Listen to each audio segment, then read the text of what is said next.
So, obviously the talk is to prepare for an Android future. Um, it's, I figured it was worth at least putting up an initial slide to emphasize that the future is obviously here already. So let's make sure we're all prepared or preparing. Android at this point is over 53% of all global device sales, or sorry, device shipments this year. Um, 1.3 billion devices to be shipped this year. And so as you're developing your games, you obviously, if you want to reach that mass audience, you obviously have to be thinking about both iOS and Android. A little bit about Kiwi. Our team actually came out of building Facebook, kind of mass Facebook social games. As a team, we're at Playdom, then Disney, and at Disney built Gardens of Time, which was a top Facebook game in 2011.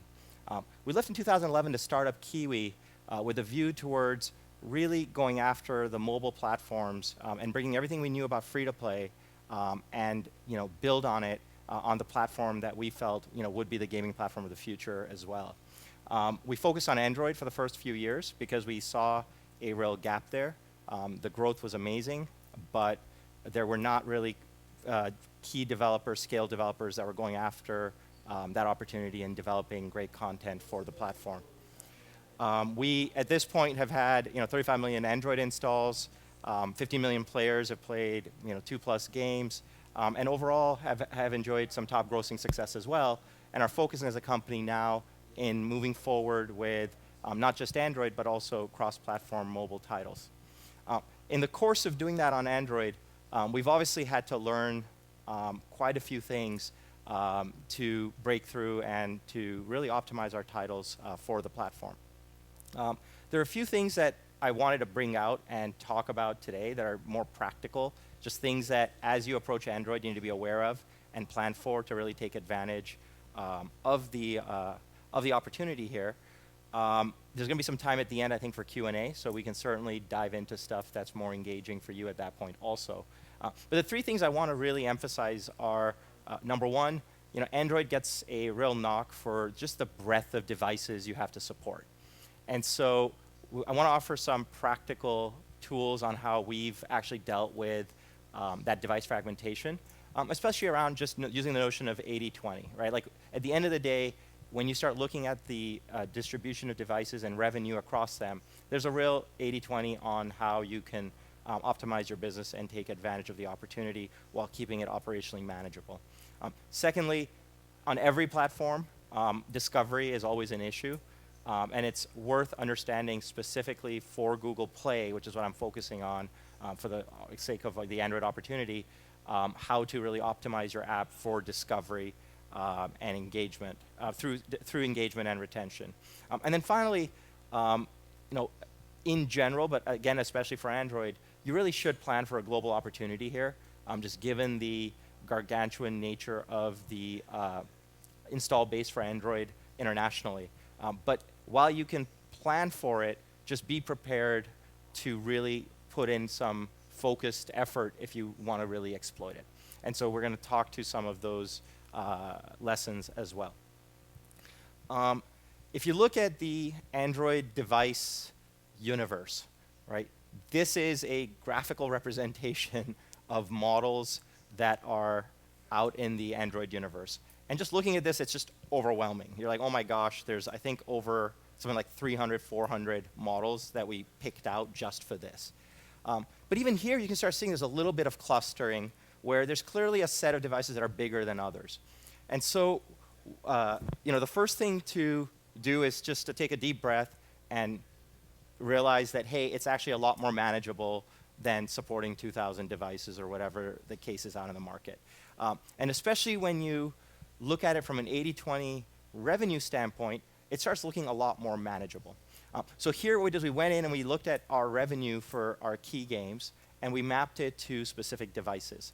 And there are about 50 devices that at the end of the day represent about 85% of our revenue. And so those are devices that really matter at the end of the day to provide a really seamless user experience on. And that's a function both of the models that are really prevalent in the market in terms of total numbers, and then the quality of the users that are actually utilizing those particular models. When you look at it on the basis of then manufacturer and dial it down even more specifically to where how the revenue is mapping, it starts becoming a much more manageable landscape where you're like, oh, I really should worry about Samsung, I really should worry about LGE, Motorola, HTC, and there's other phone manufacturers in the universe, and they represent a good 20-30% of the overall volume, but this is the bulk of manufacturers that really matter. And the reason it's important to look at it on a manufacturer perspective as well because you need to think through, okay, what is the device fragmentation? Like, what does it make difficult, right? The sources of difficulty in dealing with this are, okay, everyone has like slightly different flavors, or could have slightly different flavors of how they've implemented certain things on those idiosyncratic devices. Well, that type of diversity, to the extent it induces bugs or to the extent it induces a subpar user experience, tend to be manufacturer specific. So if you can go in and verify that, hey, for Samsung phones in general, there's no like Samsung Android type weirdness going on, that actually generally covers you for most of the universe of Samsung phones. And so suddenly that source of user issues is much more manageable to QA, it's much more manageable to troubleshoot and figure out.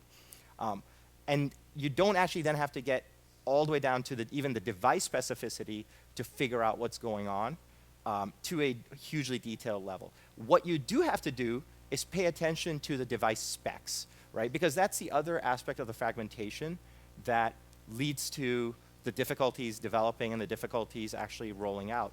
And so it's actually much more, once you've gotten the manufacturer-specific bugs out of the way, it's actually much more meaningful not to necessarily look at, oh, how is this model faring versus that model faring, but actually look at what are the device specs that I'm looking to support from a RAM and CPU basis. And again, if we map our revenue to where these, to the specs of where that revenue is coming from, at the end of the day, there's a fairly tight cluster of mid to high-end devices that are, at this point, 80% of our revenue and close to 60 to 70% of the install base that we're seeing checking into our games. And so from a approaching development standpoint, you want to look at a manufacturer-specific QA path to define anything that's specific or endemic or idiosyncratic to a manufacturer. And then you want to think about optimizing the app for memory, for CPU and other device specs, and make sure that it gives you a good user experience. So that's on the development side. The other piece that's challenging is obviously design, right? So these are the screen sizes that are in the market for different Android devices. And so you have every orientation, and this is just screen size. Like, you can also permutate this by resolution, and there's these weird, like, really small, really high resolution screens, and then really big, low resolution screens, and all kinds of permutations that can really be a challenge to address. Now, the platform allows you to address this by uploading different UIs and different APKs for different resolution and DPI types. But you're going to go nuts trying to manage all of that and also accounting for all of that. Most of us who are familiar with iOS know that, oh, okay, we should plan for at least 2 SKUs, and the iPad mini kind of figures itself out, right? Here, if you were actually trying to go much broader, it obviously becomes much more challenging. But you can, again, apply the same 80-20. And when you do, just like iOS to an extent, you see that there's really 3 key clusters from a revenue standpoint that emerge. There's your phone, there's your big tablet, and then there's your kind of mid-size tablet. And that's ultimately what you need to worry about, because the permutations on the phone are close enough that when you account for it, it tends to, as long as you account for it in a way that is dynamic, it'll work. And it works pretty well. And so if we look at how we've applied that, these are sort of the champion devices and champion resolutions we worry about. And we kind of ensure that we're optimizing for this. And then from there, we just ensure that the right phones are getting the right resolution experience when users are downloading it. And so what does this mean? It means obviously that if we don't do anything, our UIs as screens get bigger would look really weird, right? You've got all this like really big landscape that's free. The buttons get smaller and smaller and just looks really crappy. When you account for it, we basically have sort of 3 sizes and resolutions that we then are really worrying about, and the UIs are then optimized for each of those permutations. And so, the fragmentation for both development and for design then becomes much more manageable because just like any other platform, you have your champion devices you really care about, and you optimize really hard for those. Now, all that said, it's still a little messy, right? So when you are done developing and you're done designing and you launch, there's always things that are coming up that you're just like, why is this happening to me, right? So Samsung Note users just are giving you a really bad rating, or there's just bugs that are Note specific, or just things that are going on. And that is, to an extent, unavoidable. I don't think it's of a volume that I think is endemic to Android or any other platform. I think it's just that, it's the diversity of device specs that ends up making the biggest difference and the biggest set of issues. And so you can look from here at the release console on Google Play. And the thing that Google Play has done really well is provided the tools for you to then very systematically manage whatever risk is left over after you've optimized design and development for the diversity of devices. And so there's a few things that I would call out on this page that are really important to take advantage of, that we really take advantage of. One is, just look at the devices you're supporting and the devices that you're excluding. And we're actually fairly systematic about excluding devices because we'd rather not give people a subpar user experience and have them leave us bad reviews. And especially if we do the R&D and realize that, okay, supporting this particular device is going to be expensive for us because it's one of those really high resolution, small screen, low memory devices, and actually putting in a bunch of high-res UI will actually break the game, and leaving it as it is looks horrible, and people are like giving us bad reviews. We will exclude it after also then evaluating what is the revenue opportunity we're giving up here. And so you have to take advantage of that and be systematic about that, and that helps quite a bit. The other thing that is critical is to take advantage of the staged rollout capability that Google Play provides you, right? And so each time we update the game, we are able to, through Google Play, upload our APK, roll it out to a subset of our users. We typically go with 5%, 25%, 50%, 100%. And we basically wait a couple of days on the 5% just to make sure that there isn't a cataclysmic bug or something really bad. And this doesn't even have anything to do necessarily with dealing with the Android diversity. This is just easier than spending 6 weeks in QA. You're able to actually spend time on expedited QA and then be a little more risk-taking in releasing and letting a small subset of your users let you know if something's wrong, because you can also revert those 5% relatively quickly, right? And there's only a few game updates that are so onerous and huge that you can't support both APKs at the same time. But typically we're actually always trying to ensure backward compatibility to be able to take advantage of this facility. And so it actually helps us not only eliminate the bugs or the issues that are perhaps endemic to having such a broad device diversity, it also just, I think, helps us iterate faster and move faster as we're developing. And so what we do then is, after we've rolled out multiple APKs at the same time, which you can see at the bottom of the screen, like there's 2 APKs that are live. One is, they're both to 20% of the user base. We basically are able to look at that 20% and check both their metrics and their reviews by APK version to make sure that they're performing, right? And so the way we approach that process is to look at crash reports, and you can look at these crash reports and ANRs and timeouts through the Google Play console. You can also use third-party services and libraries to help with that process. But we use that with the 5%, 10% to check to make sure there's nothing cataclysmically bad going on. And then we broaden it out to 25%. And at that point, we're looking for the qualitative user feedback for that APK to make sure there's nothing that is affecting users. And we're also checking our own metrics, right? Retention, engagement, time on site, all the basic vectors. And we'll typically leave it in that state for about a week to gather enough data that we're really comfortable, and we can then roll it out to 100%. And so this capability makes deployment both, it makes deployment something that is helping our agility as a company, and at the same time also addressing the sort of needs that being optimized for Android do require. Sort of moving on to the next topic, app discovery is something we all obsess over because we work so hard to make a game, and at the end of that, the issue is always, how do I get more users into my game?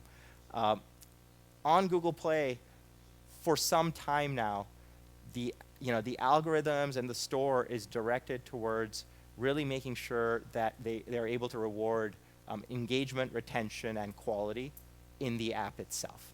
And so, I want to, without feeling like I'm towing just the party line, I wanted to really emphasize that that is practically the case. If you break down where discovery happens on Google Play, there are kind of three sources of users: charts, search, and recommendations. Let me first say I have no proprietary knowledge on any of this. This is all like reverse engineered, best guess, black box, Google's magic algorithm type speculation. But having said that, there is a really interesting, there are a series of really interesting Google I/O talks where they've talked about how the Google Play Store works that I think are useful for everyone to check out because they have some good insight in them.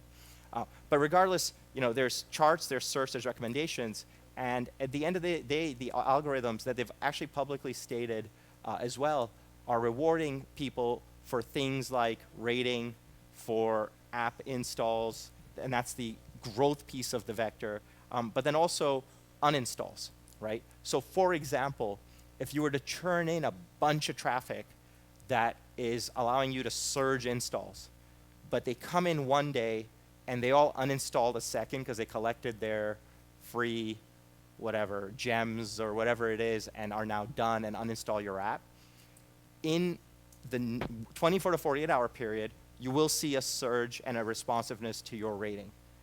But as those people uninstall, it actually does hurt you quite a bit. And we've tried to test what the magnitude of that hurt is, and it's enough of a wash that in general our approach is to want to really try and optimize not just current installs, but also uninstalls, right? And both of these metrics are actually available in the Google Play Dev Console, and I would argue are available there for a reason when it comes to what Google has chosen to make available in their out-of-the-box analytics. It's a strong signal as to, I think, what part of what matters. In addition to actually just managing our UA tactics to really focus on quality users, we also try and qualify users as much as possible. And so that if they're installing our game, like they know what the game is, they understand what they're getting into, and we have the best shot at retaining them once they download it, right? Convincing them to download and then realizing, oh my gosh, this isn't an RTS. This is a Lost Island with a bunch of romance storylines. That's just not helpful because they're going to then bounce and uninstall, and we actually paid for the install as well. That ended up being useless. And so, this is my pitch for making sure you have a meaningful trailer. We always try and find cheap ways of doing this, and we've economized, and I've gone to parts of the world where I'm trying to find some budding video editor in somewhere else who I can pay like $3,000 to give me a trailer just because I'm trying to save some money. And at the end of the day, getting a great trailer is actually worth it because it puts the best foot forward for the game. And it's something that actually we see not almost every user, but a very big percentage of our users actually engaging with, and it helps qualify the users for when they're then installing the app. And then finally, you've got to pay attention to your rating, you've got to pay attention to your +1s, you've got to pay attention to your reviews and your comments.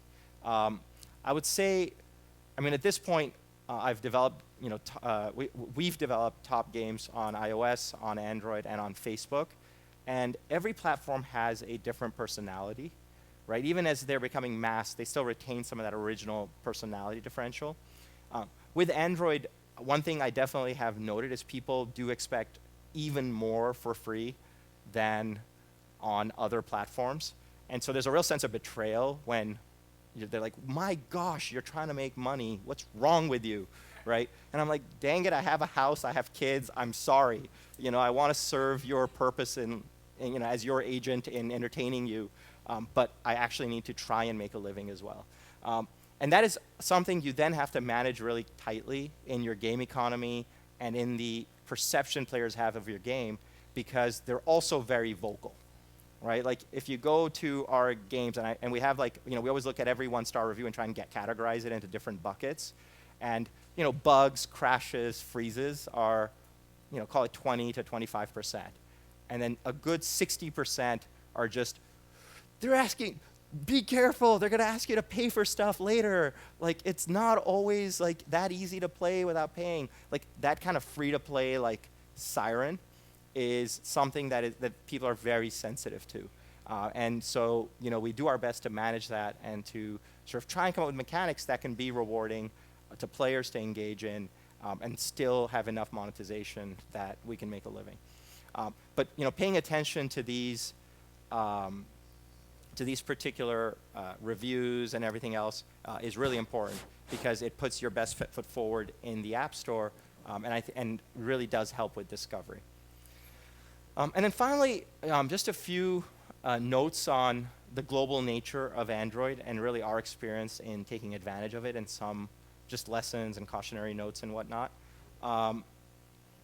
There are clearly countries out there that are very receptive to the Android platform.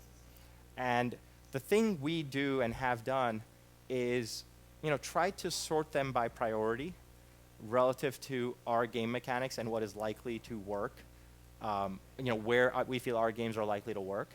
And that's been something that we've actually, in retrospect, felt like we could do a better job of up front. And so one example of that is, we have these two simulation games. They're both, in the US, their metrics are very comparable, their appeal is very comparable. But one is an American frontier theme, and the other is a more generic, Lost on an Island theme. And their relative appropriateness for the global market was the destiny of their international potential was set the moment we decided we were going to make a Western-themed game, right? And then at that time, we didn't plan for success. We were like, hey, we should make an American Western, frontier-themed game. And in retrospect, are there other themes that could have been just as successful for this style of game for the US and yet have left the door open for more international success for us? Absolutely, right? So, that's where I think be aware when you're making these macro decisions up front, that in a success case, the more flexibility you can have in taking your games to other key markets, to put yourself in a position to have that choice and that option is useful. But that said, even on Shipwrecked, we've then gone out and we actually localized the game to key markets to see what the international potential really was. And I'd say our experience, sort of benchmarked a few points on that notion and on that initiative. Number one, it's not translation, it's localization, right? So that's just sort of par for the course, and we all hear that, but really, the same jokes will not go over well. The same, the same themes, the same everything just doesn't go over well. So first of all, it was a huge drain to find appropriate people to actually localize the game, because we tried firms, they were indifferent, generally speaking. And what we found the best experience with was actually getting enthusiasts who are game enthusiasts or just games people, who have the right writing capability, who can then understand the gestalt of the game and appropriately bring it over to those international markets. The second thing is those markets fell into the categories where they cared about a game of this style or they didn't care about a game of this style. So that's number one, like game appropriateness or not.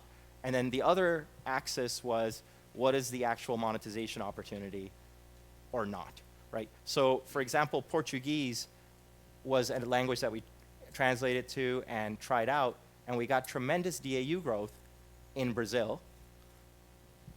Like it was, at one point it was like 10%, 15% of our DAUs, but like 1% of our revenue, right? And so, you have to be very strategic about what you're looking for when you are rolling it out. On the other hand, in Korea, our metrics were great, but given the Korean market and the RPGs and just the tastes of the consumers, the game's metrics were okay, but not enough to where it could actually qualify as a really elite title in that market.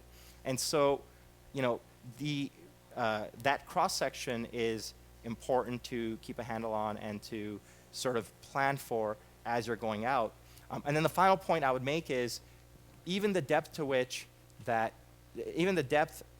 have to think about helping the title become successful in these markets is something you have to pay attention to.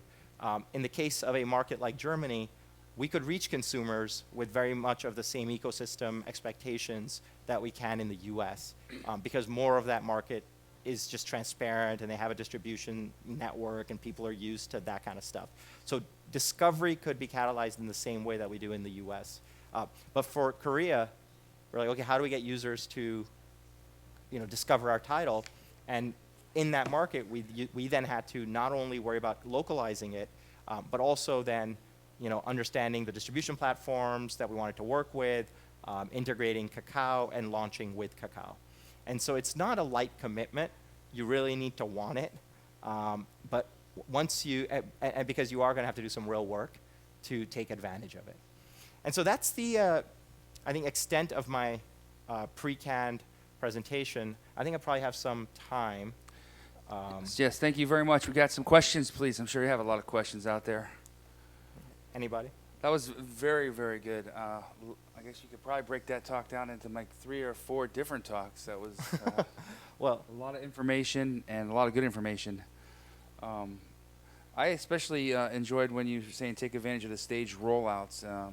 I thought that was really really a nice point. And is there a way to like target that? Can you break that down to like A/B testing or something like that? Could you use it for something like that?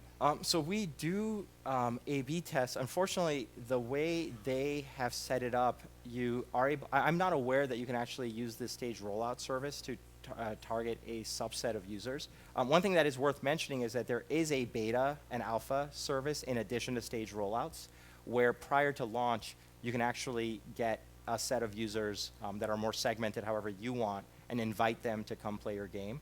And that you certainly can. Pre-launch, take advantage of. Yeah. Thank you. Questions? So you talked about localization and that proving very beneficial. Do you also localize store content, and do you sometimes localize store content where you don't localize the full product? Yes. All of the above. So what we found is that even in markets where English is relatively prevalent, we do notice a lift when, so for example, the Nordics, English works just fine there for the game. We don't see a huge lift in localizing in those markets. But we do notice that if we localize the store page, it helps. How much is hard to measure. Because it's baked into just conversion rates relative to people who are visiting that store page. But as a best practice, I would say that is probably worth doing. But in general, we try and localize our store pages as much as possible, whether or not the actual game itself is then localized for that particular market. Yeah. Okay, thank you. I think